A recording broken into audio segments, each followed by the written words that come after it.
علیکم ورحمۃ وبرکاتہ۔ آج ہم شروع کر رہے ہیں فقہ حنفی کی مشہور اور معتبر کتاب مختصر قدوری، اور اس کا پہلا باب ہے کتاب الطہارہ۔ طہارت کا مطلب ہے پاکیزگی، اور یہی ہر عبادت کی بنیاد ہے۔ رسول اللہ صلی اللہ علیہ وآلہ وسلم نے فرمایا، الطہور شطر الایمان، یعنی پاکیزگی ایمان کا آدھا حصہ ہے۔ اس لیے فقہ کی تمام کتابوں کی ابتدا طہارت کے مسائل سے ہوتی ہے۔ اب طہارت کیا ہوتی ہے جی؟ طہارت کا لغوی معنی ہے پاک ہونا، اور شرعی معنی ہے ایسی نجاست یا حدث کو دور کرنا جس کی وجہ سے انسان عبادت کے قابل نہ رہا ہو۔ اب طہارت کی دو اقسام ہیں جی، طہارت معنوی اور طہارت حسی۔ گناہوں، کفر اور دل کی آلودگی سے پاک ہونے کو کہتے ہیں طہارت معنوی، اور طہارت حسی بدن، کپڑوں اور جگہ کو ظاہری نجاست سے پاک کرنا، مطلب جو ناپاکی نظر آ رہی ہو اس سے پاک کرنے کو کیا کہتے ہیں؟ طہارت حسی۔ آگے ہم پڑھیں گے جی پانی کے مسائل۔ اب پانی کی ایک قسم ہے جی مطلق پانی، وہ پانی جو اپنی اصلی حالت پر ہو، جیسے بارش کا پانی، سمندر کا، نہر کا، کنویں کا اور چشمے کا۔ اس سے وضو اور غسل دونوں واجب ہیں، درست ہیں۔ اب آگے ہے جی مستعمل پانی، وہ پانی جو پہلے وضو یا غسل میں استعمال ہو چکا ہو، اس سے دوبارہ وضو نہیں ہوتا۔ ٹھیک ہے، جو استعمال شدہ پانی ہوتا ہے نا، جو وضو اور غسل میں استعمال ہوا ہے پانی، اس سے دوبارہ وضو نہیں ہوتا، وہ ہوتا ہے مستعمل پانی۔ اگلا ہے جی ناپاک پانی۔ اگر کسی برتن میں، کسی بوتل میں یا کسی جگہ پر بہت کم پانی ہے، یعنی چھوٹے برتن میں یا کم گہرے حوض میں، اور اس میں کوئی ناپاک چیز گر جائے تو پورا پانی ناپاک ہو جائے گا۔ ٹھیک ہے، اور اگر پانی زیادہ ہو، ایسا حوض جس میں حرکت کرنے سے ایک طرف کی لہر دوسری طرف نہ پہنچے، تو صرف اسی وقت ناپاک ہوگا جب اس کا رنگ یا بو یا ذائقہ بدل جائے۔ ٹھیک ہے، اگر کوئی بڑا برتن ہے، جیسے بہت بڑی ٹینکی ہے اور اس میں کوئی ناپاک چیز گری ہے، اور اس سے کیا ہوا، اس ناپاک چیز گرنے کے بعد ہم تب تک اس کو وہ پانی کو ناپاک نہیں کہہ سکتے جب تک کہ اس کا رنگ، ذائقہ یا بو نہ تبدیل ہو جائے۔ ٹھیک ہے، پانی پاک ہے، یہ بات یاد رکھیں۔ ٹھیک ہے، پانی پاک ہوتا ہے، کچھ بھی اس کو ناپاک نہیں کرتا سوائے اس کے کہ رنگ، ذائقہ یا بو بدل جائے۔ اب آگے ہم پڑھیں گے جی وضو کے احکام۔ اب پانی کے بعد وضو کی بات شروع کرتے ہیں۔ وضو کے 4 فرض ہیں۔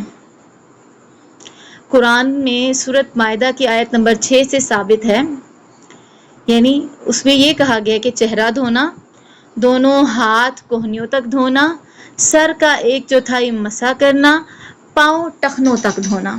ٹھیک ہے، قرآن پاک میں یہ 4 چیزیں وضو کے لیے بتائی گئی ہیں، اور یہ فرض ہیں۔ اب وضو کی سنتیں کتنی ہیں جو نبی پاک صلی اللہ علیہ وآلہ وسلم کرتے تھے جس طرح کا وضو؟ تو وضو کی سنتیں جی ہیں: نیت کرنا، پھر بسم اللہ پڑھنا، مسواک کرنا، 3 بار آزاد ہونا، کلی کرنا، ناک میں پانی ڈالنا، پورے سر کا مسح کرنا، کانوں کا مسح کرنا، ترتیب اور تسلسل کے ساتھ وضو کرنا۔ ٹھیک ہے، اور وضو مستحب ہے ہر نماز سے پہلے، قرآن کی تلاوت کے وقت، ذکر الہی کرتے وقت، سونے سے پہلے۔ وضو ٹوٹنے والی چیزیں کون سی ہیں جی؟ اب پیشاب، پخانہ، ریح کا خارج ہونا، ریح کہتے ہیں جیسے ہوا کا خارج ہونا باڈی میں سے نا۔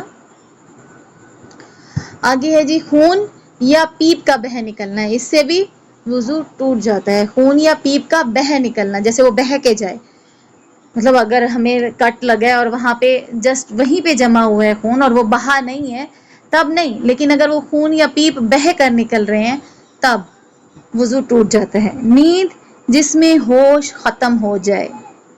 ٹھیک ہے، اگر ہم بے ہوشی کی نیند سو گئے ہیں تو اس میں بھی وضو ٹوٹ جاتا ہے۔ پاگل پن یا بے ہوشی، ٹھیک ہے، اگر ہم انسان کوئی پاگل ہو جاتا ہے یا بے ہوش ہو جاتا ہے تب بھی وضو ٹوٹ جاتا ہے۔ نماز کے اندر زور سے ہنسنا، اب دیکھیں یہ ہم لوگوں میں یہ بات عام ہے، ٹھیک ہے، ہم لوگ ہنسنا شروع کر دیتے ہیں، کسی کی بات سن لی نماز پڑھتے ہوئے یا کچھ بھی تو ہمیں ہنسی آ جاتی ہے، ہم ہنسی نہیں روک پاتے. تو اس چیز کا خیال رکھنا ہے کہ نماز کے اندر زور سے ہنسنے سے بھی وضو ٹوٹ جاتا ہے. اگلا حصہ ہے جی غسل کے احکام کیا ہیں. اب ہم غسل کے بارے میں پڑھیں گے. وضو کے بارے میں ہم نے پڑھ لیا، طہارت کے بارے میں پڑھا، وضو کے بارے میں پڑھا، پانی کے بارے میں پڑھا، اور اب ہم غسل کے احکام کے بارے میں پڑھیں گے. غسل کے 3 فرض ہیں: کلی کرنا، ناک میں پانی ڈالنا، پورے جسم پر پانی بہانا. غسل واجب ہوتا ہے ان حالتوں میں. کون کون سی حالتیں ہیں جی؟ وہ جنابت یعنی جماع یا احتلام کے بعد، حیض کے ختم ہونے پر، نفاس یعنی بچہ پیدا ہونے کے بعد، خون بند ہونے پر. ٹھیک ہے. اب غسل کی سنتیں کون کون سی ہیں جی؟ غسل کی سنتیں ہیں: بسم اللہ پڑھنا، ہاتھ دھونا، استنجا کرنا، وضو کرنا، اور دائیں جانب پانی بہانا، پھر بائیں جانب. اب آگے ہم پڑھیں گے جی تیمم کے بارے میں. تیمم کب جائز ہوتا ہے؟ جب ہمیں پانی نہ مل رہا ہو تو ہم مٹی کی مدد سے تیمم کر سکتے ہیں، مطلب مٹی سے ہم خود کو پاک کر سکتے ہیں.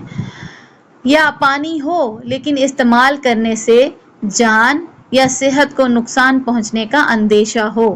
ٹھیک ہے. جیسے کوئی اتنا بڑا زخم ہے، کوئی باڈی جیسے گولی لگی ہوتی ہے لیگ پہ، یا کچھ بھی ہوتا ہے کہ اس پارٹ کو ہم پاؤں پہ کوئی ایسا زخم ہوتا ہے جس کے دھونے سے بیماری بڑھنے کا خدشہ ہوتا ہے یا تکلیف کے بڑھنے کا خدشہ ہوتا ہے، صحت کو نقصان پہنچنے کا خدشہ ہوتا ہے، تو اس صورت میں ہم تیمم کرتے ہیں. اب اس کا طریقہ کیا ہے جی؟ نیت کرنا، دونوں ہاتھ مٹی پر مارنا.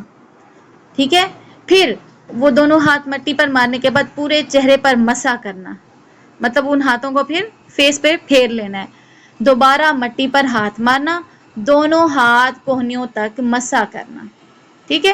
اب دوبارہ مٹی پہ مارنے کے بعد دونوں ہاتھوں پہ کوہنیوں تک مسح کر لیا ہے جی، دونوں ہاتھوں تک پھیر لیا ہے کوہنیوں تک. اب آگے ہے جی نجاست کی اقسام. ٹھیک ہے. اب نجاست کی ایک قسم ہے جی نجاست غلیظہ، یعنی بہت شدید والی نجاست، ناپاکی، انسان کا پاخانہ اور پیشاب، خون اور پیپ کی زیادہ مقدار، خنزیر اور کتے کا فضلہ، اور شراب. ٹھیک ہے. اگر کپڑوں یا بدن پر 1 درہم چاندی کے سکے جتنا، یعنی 1 درہم سے زیادہ لگ جائے، چاندی کے سکے سے زیادہ لگ جائے، اس سے نماز جو ہے وہ درست نہیں ہوگی. ٹھیک ہے. اگر کپڑوں یا بدن پر یہ چیزیں جیسے انسان کا پخانہ، پیشاب، خون، پیپ، خنزیر اور کتے کا فضلہ، شراب وغیرہ کپڑوں یا بدن پر 1 درہم سے زیادہ لگ جائے تو نماز درست نہیں ہوگی.